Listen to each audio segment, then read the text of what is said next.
प्यारे साथियों और मंच पर पदासीन हमारे साथी और वरिष्ठ हैं, आप में से बहुत से विद्वान लोग मेरे आगे भी बैठे हुए हैं, लेकिन आज हम चर्चा कर रहे हैं अपने अगली नस्ल से। आने वाला समय आपका है, हम लोग आपके सहयोगी या मार्गदर्शक हो सकते हैं, लेकिन कार्य आप लोगों को करना है। आपके साथ बहुत सी छोटी छोटी चीज़ों पर अभी जैसा कि श्री दीक्षित जी ने चर्चा की, मैं उसी क्रम में धीरे से आगे बढ़ाता हूँ।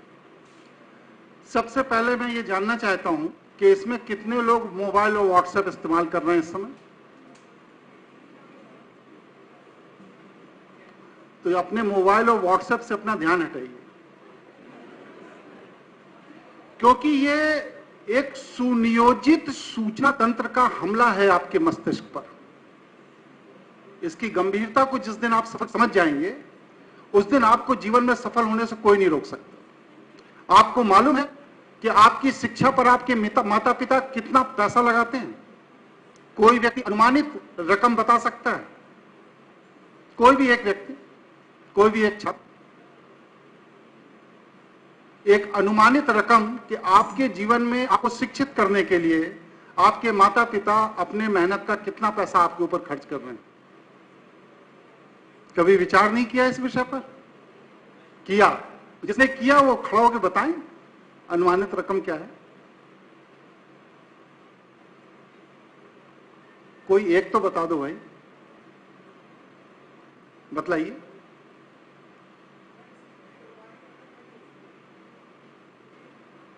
आपके अपने जीवन पर आपके माता पिता ने अब तक क्या खर्च किया होगा, ये मैं जानना चाहता हूं। बैठ जाइए, समझ गए। यही विषय है, ये बताता है कि हम अपने जीवन के प्रति कभी चिंतन नहीं करते। यदि हमने अपने जीवन के प्रति चिंतन किया होता और अपने माता पिता के परिश्रम, पुरुषार्थ और उनके संसाधनों का हम सदुपयोग कर रहे हैं या दुरुपयोग कर रहे हैं, इस पर चिंतन किया होता, तो आज मेरे प्रश्न का उत्तर इस जनसभा में बैठे हुए हर बच्चे के पास। क्यों नहीं कर पा रहे हैं? इसके 3 प्रमुख कारण हैं। सबसे पहला कारण है, जिसे मैं सबसे प्रमुख मानता हूं, वो है कि हम अपने जीवन या अपने लक्ष्य को लेकर गंभीर नहीं हैं। हम परंपरागत पढ़ाई पढ़ते हैं, हमारा लोअर केजी में एडमिशन हो जाता है, हर साल एक इम्तिहान होता है, हम पास होते चले जाते हैं, और पास होने के बाद जब इंटर हो जाता है तो हम ये डिसाइड कर लेते हैं कि अब हमें क्या करना है। हायर एजुकेशन के लिए हम किसी इंस्टीट्यूट में एडमिशन ले लेते हैं, उसकी मनचाही फीस हम उस इंस्टीट्यूट को दे देते हैं, और वहां से जब पढ़कर निकलते हैं, क्योंकि हमारे पास जीवन का कोई लाइफ चार्ट नहीं होता, फिर हम बेरोजगारों की तरह सड़कों पर धक्के खाते हैं। आपको मैं अपने व्यक्तिगत जीवन के विषय में बताऊं, मेरे पिताजी इलाहाबाद उच्च न्यायालय में हाईकोर्ट जज हुआ करते थे। उनकी ये इच्छा थी कि मेरा बेटा एक रेनाउंड एडवोकेट बने। मैंने 92 में वकालत शुरू की, और वकालत में मात्र 5 साल के अंदर 1997 में मैं सुप्रीम कोर्ट का सरकारी वकील बना, बस सिर्फ 5 साल। और आप लोगों को एक चीज सूचना के तौर पर और दे रहा हूं कि उस समय मेरी आयु मात्र 27 वर्ष थी जिस दिन मैंने सुप्रीम कोर्ट में ज्वाइन किया। 3 साल का टर्म पूरा किया। मेनका गांधी एनिमल वेलफेयर में समय मिनिस्टर हुआ करती थी, उन्होंने मेरे व्यक्तित्व को रीड किया और उन्होंने मुझे अपने एनिमल वेलफेयर में कार्य करने के लिए प्रेरित किया। मैंने उनके साथ काम करने का मौका मिला, काम किया। इसके बाद उत्तर प्रदेश में राजीव गुप्ता जी एक आईएएस अधिकारी हुआ करते थे, और उनके साथ एक ओएसडी थे मिस्टर रतन कुमार श्रीवास्तव जी। उन्होंने मुझे देखा, मुझसे बात की, मेरी प्रतिभा को समझा, और उन्होंने मुझे मेनका गांधी के यहाँ से लखनऊ लेकर आए, उत्तर प्रदेश शासन में लेकर आए। और आपको ये जानकर ताज्जुब होगा कि उस समय तक गौवंशीय पशुओं की तस्करी ट्रेनों से हुआ करती थी। पूरी की पूरी ट्रेन में 1200 1400 गाय बैल लाद दिए जाते थे, जो कि कलकत्ता जाते थे, वहां से कटने के लिए चले जाते थे, स्लॉटरिंग के लिए चले जाते थे। इन गौवंशीय पशुओं की ट्रेन से तस्करी रोकने के लिए मैंने मुगल सराय रेलवे स्टेशन पर एक पूरी की पूरी मालगाड़ी पकड़ी, उसे सीज कर दी। सीज करने के बाद जानवर उतार लिए और गाड़ी अपनी कस्टडी में ले ली। रेलवे ने कहा कि सेंट्रल गवर्नमेंट की स्टेट प्रॉपर्टी को स्टेट गवर्नमेंट सीज नहीं कर सकती। मैंने उनको बताया कि पुलिस रेगुलेशन एक्ट में हमको जो पुलिस पावर दी गई है, उस पुलिस पावर में यह व्यवस्था है कि इलीगल ट्रांसपोर्टेशन जिस किसी भी व्हीकल से होगा, वह व्हीकल वह पुलिस अधिकारी सीज करेगा। इसमें कहीं भी हवाई जहाज या रेलगाड़ी एग्जेम्प्टेड नहीं है। और उसका परिणाम यह हुआ कि एक दौड़ चला और उत्तर प्रदेश के अंदर 5 मालगाड़ियां गौवंशीय पशुओं की पकड़ के सीज कर दी गई और उन गाड़ियों को छुड़ाने के लिए रेलवे डिपार्टमेंट को सुप्रीम कोर्ट तक परेशान होना पड़ा। परिणामतः उन्होंने एक शासन आदेश जारी किया कि अब गौवंशीय पशुओं का परिवहन ट्रेन नहीं करेगी। मैंने 8 साल एनिमल वेलफेयर डिवीजन और रक्षा विभाग में, पशु कल्याण विभाग में कार्य किया और उत्तर प्रदेश में आज जो पूर्ण गौवध निषेध अधिनियम लागू है, इस एक्ट को ड्राफ्ट करने में और इसकी प्रूफ रीडिंग करने में मैंने अपनी एक महत्वपूर्ण भूमिका अदा की। ये सौभाग्य ईश्वर ने मुझे दिया। तदुपरांत 14 जुलाई 2010 को मैंने एनिमल वेलफेयर और पशु कल्याण, पशु रक्षा आदि के सभी पदों से त्यागपत्र दिया और मेरे मन में ये इच्छा हुई कि मैं कुछ नया करूं। बहुत अध्ययन के बाद मैंने पाया कि यदि हमने अपने आने वाली पीढ़ियों के संस्कारों को नहीं संवारा तो हो सकता है कि ये सनातन ज्ञान हमारे साथ ही, हमारी ही पीढ़ी में खत्म हो जाए। इसलिए इस सनातन ज्ञान को अगली पीढ़ी को कंटिन्यू देने के लिए मैंने सनातन ज्ञानपीठ की स्थापना की। आप इंटरनेट पर सर्च करिएगा सनातन ज्ञानपीठ, आपको मेरी संस्था का पूरा डिटेल मिलेगा। 3 वर्ष के अंदर सनातन ज्ञानपीठ के 1,22,000 NRIs फॉलोअर हैं। पूरे विश्व में 1,22,000 फॉलोअर हैं। विश्व के 18 देशों में सनातन ज्ञानपीठ की ब्रांचेज हैं। भारत के अंदर 250 से अधिक शाखाएं चल रही हैं और कोई भी ऐसा व्यक्ति जो ज्योतिष के भ्रम से बाहर आना चाहता है, वो कहीं ना कहीं सनातन ज्ञानपीठ से जुड़ा जरूर है। इसके अलावा, ये आपकी प्रेरणा के लिए मैं बता रहा हूं, इसके अलावा भी बहुत से सामाजिक विषयों पर कार्य होता रहता है। अब वर्तमान समय में हम 2 प्रश्न पर बात करके अपनी बात खत्म करेंगे। मुझे एक समय सीमा दी गई है 10 मिनट की। पहला विषय, आप लोग कभी ये महसूस करते हैं कि इतना शिक्षित होने के बाद, इतने योग्य टीचरों के गाइडेंस के बाद, माता पिता के इतने संसाधनों के बाद अपने जीवन में संघर्ष क्यों करना पड़ता है? कभी आप इस विषय पर विचार करते हैं? इस विषय पर इसका जवाब बस सिर्फ 2 है। पहला जवाब ये कि हम सपने तो देखते हैं लेकिन उन्हें क्रियान्वित करने के लिए हमारे पास कोई भी रणनीति नहीं है, कोई चॉकआउट प्लान नहीं है।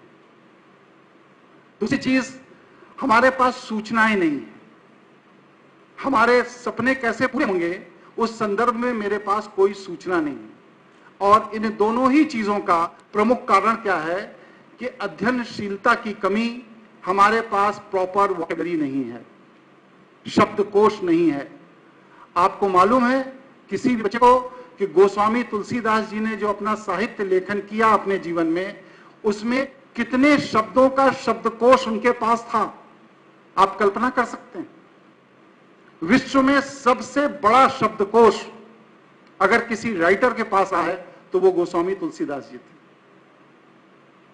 और किसी के पास यदि कोई सूचना हो तो मुझे दें, फिर मैं अपनी बात बताऊं कि गोस्वामी तुलसीदास जी के पास जो उनका लेखन था, उसमें कितने शब्दों का शब्दकोश उनके पास था, ऐसा किसी के पास कोई सूचना या डाटा है? नहीं है। 12,27,000 लगभग, ज्यादा भी हो सकता है। विलियम शेक्सपियर के पास बस सिर्फ 9 लाख शब्दों का शब्दकोश था अंग्रेजी भाषा में, लेकिन इनके पास 12,27,000 शब्दों का शब्दकोश था। और आपको एक चीज और आज मैं सूचना दे देता हूं कि विश्व की सबसे संपन्न भाषा संस्कृत है, और विश्व की ये जो सबसे संपन्न भाषा संस्कृत है, इसको आर्टिफिशियल इंटेलिजेंस ने अब स्वीकार किया है। अब आर्टिफिशियल इंटेलिजेंस जो बच्चे भविष्य में पढ़ेंगे, उन्हें संस्कृत भाषा का संज्ञान होना परम आवश्यक होगा विज्ञान की दुनिया में। और आपको मालूम है कि संस्कृत भाषा के पास कितना बड़ा शब्दकोश है? कोई बता सकता है? मैं आपकी जानकारी के लिए बताता हूं, 102 अरब शब्दों का शब्दकोश संस्कृत भाषा के पास है, जिसे अभी तक भारतीय सनातन साहित्यों को कंप्यूटराइज करने पर पता चला। अभी बहुत से साहित्य जो कंप्यूटराइज नहीं हुए हैं, जब उनको भी कंप्यूटराइज किया जाएगा तो मुझे लगता है कि 150 अरब के ऊपर शब्दों के शब्दकोश की संख्या जा सकती है। सनातन ज्ञानपीठ इसी दिशा में कार्य कर रहा है, और हमें अपने सनातन संस्कृति पर, अपने सनातन ज्ञान पर, अपने सनातन वैभव पर, अपनी सनातन सभ्यता पर जो स्वाभिमान होना चाहिए, वो स्वाभिमान यदि आज हमारे अंदर जागृत हो जाए तो आज के दिन यह देश पुनः सोने की चिड़िया बन सकता है।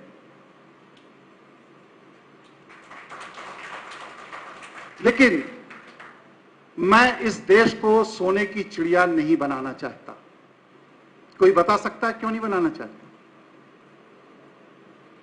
हमारी यह सोच है कि हमारा देश सोने की चिड़िया था, इसीलिए लोग इसे लूटने आए।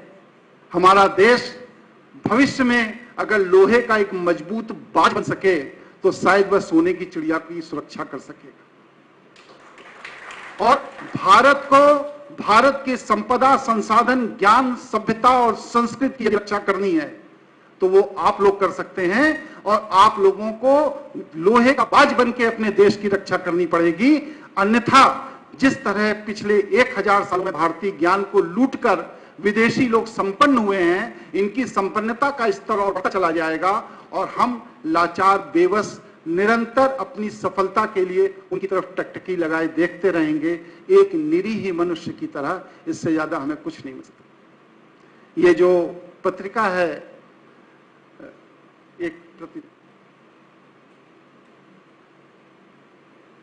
इस पत्रिका में दीक्षित जी ने मुझे भी एक अंतिम पृष्ठ दिया है। इसमें मैं भी अपने विचार देता रहता हूं, और आप लोग एक पिज्जा पार्टी में जितना पैसा खर्च करते हैं, उतने पैसे में इस पत्रिका की 24 प्रति प्राप्त की जा सकती है। और निश्चित रूप से ये मैं कहता हूं कि यदि आपने इस पत्रिका की 24 प्रति पढ़ ली तो आप वो नहीं रहेंगे जो आज आप हैं। आपके अंदर विद्वानों के ज्ञान, विद्वानों की सूझ, समझ और मार्गदर्शन का जो दायरा विकसित होगा, वह दायरा इस पत्रिका की 24 प्रतियों को यदि आप बस सिर्फ गंभीर रूप से अध्ययन कर लीजिए तो आपके व्यक्तित्व में विकास होगा, परिवर्तन होगा। और यह पत्रिका दीक्षित जी के पास उपलब्ध रहेगी। जो लोग इसे जुड़ना चाहते हैं वो जुड़ें। आप भी अपने विचार दीजिए और हम लोग भी अपने विचार देंगे, जिससे हम दोनों के विचार मिलकर नए भारत की रचना करें, नए भारत का निर्माण करें। इसी के साथ मैं अपनी बात पूरी करता हूं। अगर किसी भी छात्र के मन में कोई शंका हो तो अपनी बात रखें, 1 मिनट के अंदर। मैं इसके बाद अपना वक्तव्य समाप्त करता हूं। किसी के पास कोई शंका नहीं, सब पूर्ण ज्ञानी लोग हैं, या सब में इतनी झिझक है कि हम अपनी बात रख नहीं सकते। और जिस व्यक्तित्व में झिझक होती है वह कितना भी योग्य हो लेकिन पहुंचता कहीं नहीं है। इसलिए आपको अपने आप से लड़ना है, अपनी झिझक से लड़ना है, तभी आप अपने व्यक्तित्व और अपने ज्ञान का सदुपयोग कर पाएंगे। अन्यथा जीवन संघर्ष में बीत जाएगा। आपकी सारी योग्यता, प्रतिभा, क्षमता, ज्ञान आपके साथ ही नष्ट हो जाएगा। ना उससे आप लाभान्वित होंगे और ना ये समाज लाभान्वित होगा। इसलिए आगे बढ़िए, उठिए और अपने लिए नहीं राष्ट्र के लिए एकजुट होइए और कार्य कीजिए। यही मेरी अपेक्षा है, यही मेरी इच्छा है। धन्यवाद।